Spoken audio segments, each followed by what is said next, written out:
Ele tinha 5 anos e nunca havia falado, até o dia em que a igreja inteira ficou em silêncio por algo que ninguém esperava ver. Susan segurava o casaco do menino com as mãos marcadas pelo tempo. Ela era avó e mãe ao mesmo tempo, a pessoa que tinha vestido, alimentado e acompanhado Tommy desde que a vida lhe tirou os pais. A rotina deles era feita de amor, cansaço e disciplina. Consultas, terapias, exercícios em casa, horários e pequenos rituais que davam sentido aos dias. Tommy alinhava os carrinhos em fila, abraçava o mesmo ursinho todas as noites e tinha o hábito de ficar na janela olhando o céu, como se procurasse alguma coisa que só ele via. O diagnóstico veio cedo. Autismo severo, disseram os médicos quando ele tinha 2 anos. Veio junto com recomendações e esperança prática. Fonoaudiologia, acompanhamento neurológico, terapias ocupacionais. Dr. Thompson, o neurologista que os acompanhava, era claro. Trabalhem com ele. Cada avanço é uma conquista. As rotinas ajudam. A fala pode vir de maneiras inesperadas. Susan seguiu cada orientação. Levava o neto às sessões, anotava exercícios, repetia palavras como quem planta uma semente na terra dura da incerteza. Mas as palavras não brotavam. Não havia frases, não havia pedidos. Tommy vocalizava, fazia sons, batia palmas, mas não falava. As pessoas que os conheciam aprendiam a ler seus gestos. Um puxão da manga a avisava que queria sair. Um sorriso contido vinha quando reconhecia alguém. O ursinho era sua âncora. Mrs. Johnson, a professora da escola especial, elogiava pequenos progressos. Ele está mais presente, gesticula melhor, interage quando há rotina. Eram vitórias silenciosas, que só a família e os profissionais realmente celebravam. Havia, entretanto, um hábito que destoava do resto: a igreja.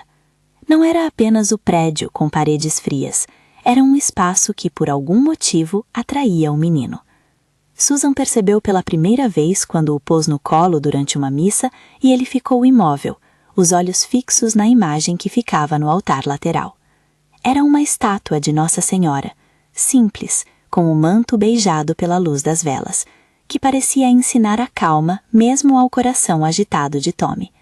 Em casa ele desenhava, e um dos desenhos, feito com traços meio tímidos, mostrou uma figura feminina com algo sobre a cabeça.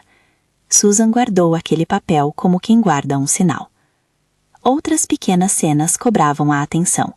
Nas noites em que não conseguia dormir, ele ia até a janela e movia os lábios como se falasse. Havia uma repetição. Ele olhava para o céu, como se conversasse com alguém invisível, e os movimentos eram tão precisos que Susan às vezes fechava os olhos para ouvir algo que não vinha.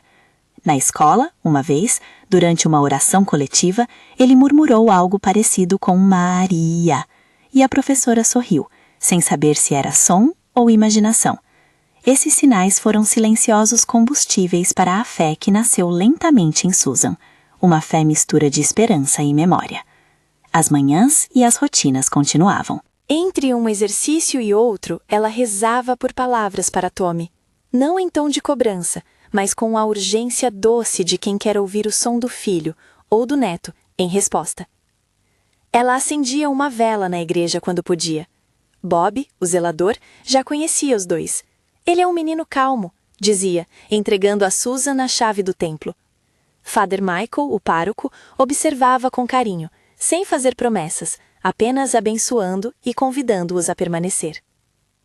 Naquele domingo, nada parecia diferente.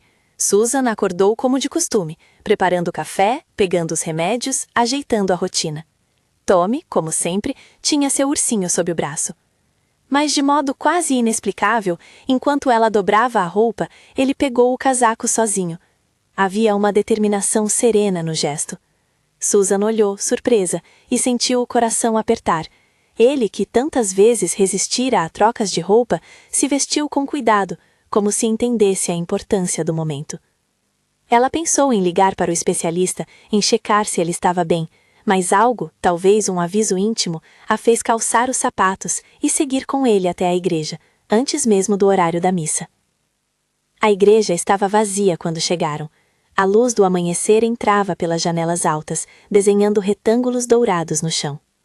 Havia cheiro de vela e de madeira antiga, um silêncio que falava. Susan reconheceu o peso daquele silêncio.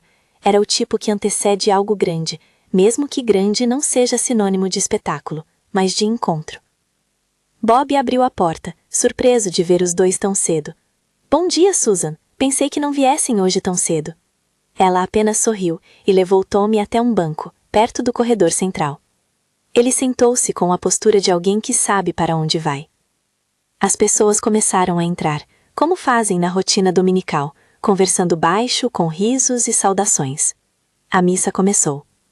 Padre Michael fez a homilia como sempre, discorrendo sobre esperança e cuidado. Mas algo forte aconteceu no meio do rito. Tommy levantou-se. Não era um gesto brusco, foi uma movimentação composta, com passos curtos e firmes. Susan sentiu as mãos gelarem. Ela tentou segurá-lo, mas não conseguiu impedi-lo de caminhar. Os olhos de Tommy estavam fixos na imagem de Nossa Senhora. A comunidade, atenta, viu o menino seguir sem olhar para os lados, como se puxado por um fio invisível. A cada passo, o som da madeira sobre os pés parecia mais alto. As vozes ao redor baixaram. Ninguém empurrou, ninguém interferiu. Havia um respeito inexplicável, uma pausa coletiva. Quando Tommy chegou diante da estátua, parou. Olhou para cima. Era a primeira vez que, ali, seus olhos encontravam diretamente aquela figura, que para Susan sempre tivera um ar de ternura. Ele ficou imóvel alguns segundos que se alongaram como horas. Então abriu a boca. Maria. A palavra saiu clara, curta, como uma porta que se abre no silêncio. Nem todos tiveram tempo de entender. Alguns tremores correram pelas fileiras. Susan sentiu o coração pulsar, como se fosse rir ou chorar. Foi então que o inesperado aconteceu. Tommy começou a recitar a Ave Maria, inteira, com as sílabas perfeitas de alguém que aprendeu não com repetição, mas por presença. Ave Maria, cheia de graça, o Senhor é convosco. Bendita sois vós entre as mulheres, e bendito é o fruto do vosso ventre, Jesus. Santa Maria, Mãe de Deus, rogai por nós, pecadores, agora e na hora de nossa morte. Amém. A voz dele não era alta, era viva, mas no interior da igreja, naquele silêncio que segurava o ar, cada palavra foi como um estalo que fez chorar mais do que qualquer lágrima havia chorado antes. Muitos caíram de joelhos, outros puseram as mãos no peito, incapazes de articular palavra. Padre Michael interrompeu a homilia. Ele caminhou até o menino, tirando as mãos do folheto, esforçando-se para manter a compostura que o ofício exigia de si. Perguntou-lhe com voz trêmula: Tommy, quem te ensinou a rezar assim? O menino olhou para o padre com a mesma simplicidade que tinha olhado para a estátua. Aquela belíssima senhora, murmurou, com honestidade infantil. Ela conversa comigo, ela fica comigo. E, como se para completar, acrescentou em voz baixa, mas firme: Nunca estou sozinho. O interior da igreja se transformou. O som da urdidura social, conversas, passos, folhetos, deu lugar a um mar de emoção. Uma senhora conhecida por ser prática limpou o rosto com os dedos, surpresa com a própria comoção. Um jovem que vinha pela primeira vez em muitos meses ajoelhou sem pensar. Havia choro, o choro de quem reconhece um mistério que não cabe em explicações imediatas. Susan caiu de joelhos também, e as mãos que seguravam o ursinho tremiam de um modo que não era apenas físico, mas espiritual. Ela sussurrou algo que soou como gratidão e medo misturados. Algumas pessoas correram para pegar o telefone, talvez para gravar. Outras, percebendo a natureza daquele momento, guardaram os aparelhos. Bob ficou perto da imagem, os olhos marejados, sabendo que a sua função era testemunhar, não julgar. Dr. Thompson, ausente naquele momento, mais tarde diria que, do ponto de vista clínico, episódios assim não partem da ciência, mas a ciência também reconhece a complexidade do ser humano e a capacidade de avanços inesperados. Ele lembrou que a terapia continuaria sendo fundamental. Mrs. Johnson, ao receber a notícia, afirmou: "O que aconteceu na igreja não invalida o trabalho que fazemos. Aliás, cada progresso que ele tem é fruto de amor, dedicação e de muitos profissionais e familiares perseverantes." Nos dias que se seguiram, a comunidade repetiu a história como quem conta um milagre que não pretende usar como medalha. Havia, além da narrativa, ações, orações, bilhetes afixados no quadro da paróquia, ofertas para apoiar as terapias de Tommy. A repercussão não transformou a vida da família em espetáculo. Trouxe pessoas que queriam ajudar, que queriam saber como oferecer suporte sem invadir. Para Susan, o evento foi um ponto de virada que não apagou a dificuldade do dia a dia, mas coloriu de novo o horizonte. No começo, preocupou-se com interpretações erradas. Não queria que as pessoas pensassem que abandonariam o tratamento clínico em nome de um único dia. Por isso sempre repetia quando era entrevistada pela paróquia: "Nós seguimos com o Dr. Thompson, com a fonoaudióloga e com as terapias. Nada disso desaparece, mas algo aconteceu que nos deu forças para continuar." Ela sabia que cada passo adiante exigia trabalho, paciência e amor. E os passos vieram, devagar. A fala de Tommy não se multiplicou como em um passe de mágica, mas começou a se estabelecer. Ele passou a emitir palavras mais frequentemente, pequenos pedidos que antes eram gestos. A socialização melhorou em degraus. Na escola, Mrs. Johnson notou que ele participava mais das atividades em grupo, e em casa, Susan relatava frases soltas no meio do jogo. "Mãe, brinquedo, está aqui." Eram sinais de que algo tinha sido semeado naquele banco da igreja, algo que encontrou solo para germinar graças à atenção de terapeutas, professores e de uma avó que não desistiu.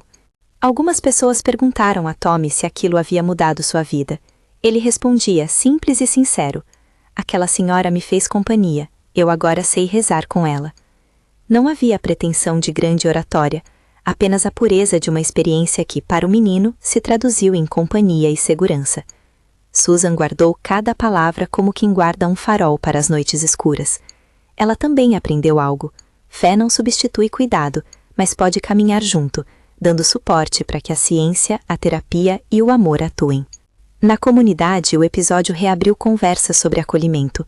O pároco, em certas missas depois, lembrava que sinais de graça aparecem de formas diversas e que a verdadeira tarefa dos fiéis é responder com cuidado ao próximo. Não era um discurso de promessa de milagres universais, era um convite à atenção. Se algo toca seu coração, converta isso em gestos concretos de apoio ao outro. Assim, a paróquia organizou encontros para arrecadar fundos para terapias e criou horários adaptados para pais e cuidadores se reunirem, partilhando rotinas, dicas e forças. O avivamento da voz de Tommy não foi apenas uma melhora individual, foi um lembrete para a família. A devoção e o esforço diário caminharam juntos.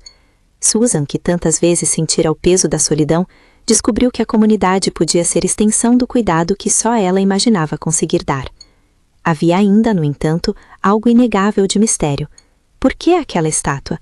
Por que naquele instante? Não havia resposta única. Para Susan não fazia diferença decifrar os mecanismos do inexplicável. Bastava perceber que alguém, de forma muito concreta, por meio de atenção, oração e presença, fizera companhia ao neto. As semanas seguintes ao episódio foram marcadas por um ritmo novo. Susan continuou a levar Tommy às sessões. Na sala do consultório, Thompson anotava avanços e orientava atividades para consolidar a fala.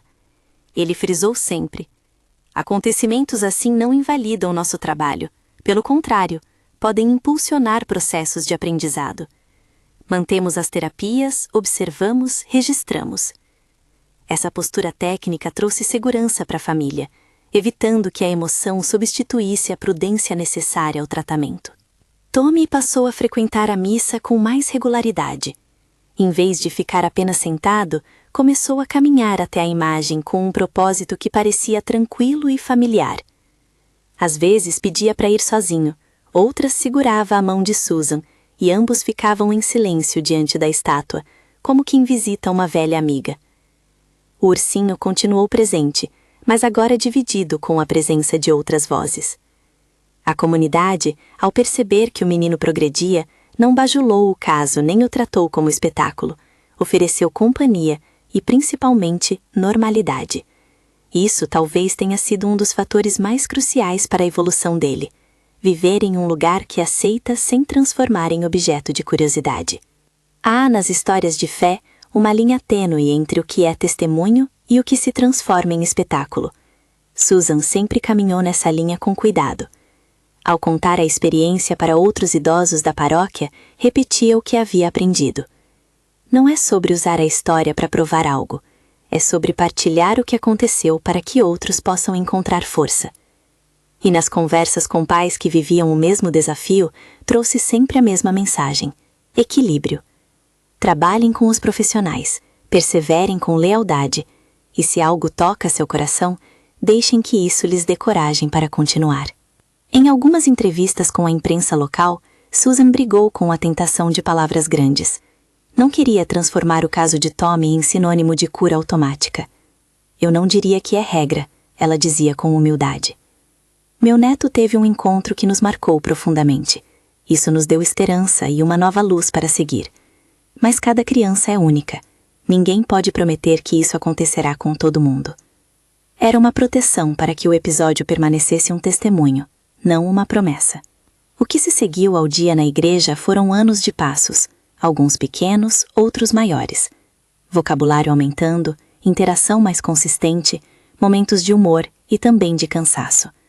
Susan envelheceu mais alguns fios brancos, mas também sorriu mais vezes com palavras ditas por Tommy que antes ficavam apenas no desejo. A família criou rituais de agradecimento. Uma vela acesa a cada aniversário de terapia, um desenho sempre entregue ao altar, um bilhete com a letra tremida pregado no mural da paróquia. Tudo era ao mesmo tempo simples e profundo.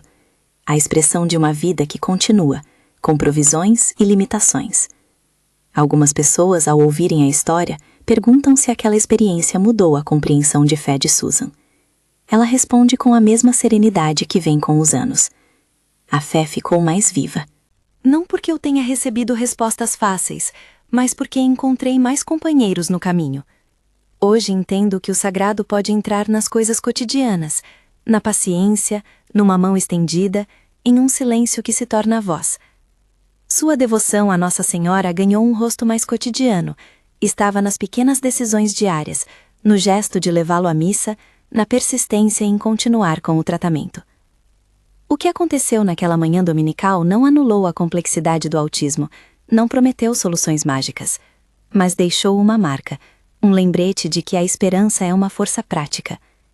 A oração que Tommy pronunciou juntou-se ao trabalho da terapia e ao afeto da comunidade para formar uma teia de cuidado. E essa teia, ao longo do tempo, mostrou frutos. A fala se ampliou, o menino ganhou confiança. Não houve explosões espetaculares, mas uma acumulação de pequenos milagres, palavras novas, um sorriso dirigido, um gesto de compartilhar o ursinho sem exigência. Hoje, quando Susan conta a história, ela não procura convencer. Senta-se, respira fundo e fala com a verdade que aprendeu. Houve um encontro, e ele nos fortaleceu para cuidar melhor. E, no tom suave dos contadores de história de fé, acrescenta: se tiverem algo parecido, não escondam. Compartilhem com quem pode ajudar. Deixem que a comunidade seja apoio e continuem com os profissionais. Fé e ciência andam melhor juntas do que separadas. O momento em que a igreja ficou em silêncio para ouvir a voz de Tommy foi único, mas o que se seguiu, a continuidade do cuidado, a paciência, a alegria das pequenas conquistas, é o que mudou de fato a vida daquela família. A presença de Nossa Senhora para eles não foi argumento teológico, mas experiência de companheirismo, algo que tocou um menino, fortaleceu uma avó e mobilizou uma comunidade para agir com amor. Se houve um choque, foi o choque doce de ver que, em um mundo de rotinas e tratamentos, ainda cabem mistérios que nos lembram de continuar confiando. Se esta história tocou seu coração, escreva nos comentários de onde você assiste. Conte também se já presenciou algo que lhe deu esperança. E se quiser acompanhar mais testemunhos como este e fazer parte de uma comunidade que compartilha fé e cuidado, inscreva-se no canal, compartilhe este vídeo e deixe seu testemunho abaixo. Cada história fortalece a outra. Cada palavra dita com amor pode ser a companhia que alguém precisa.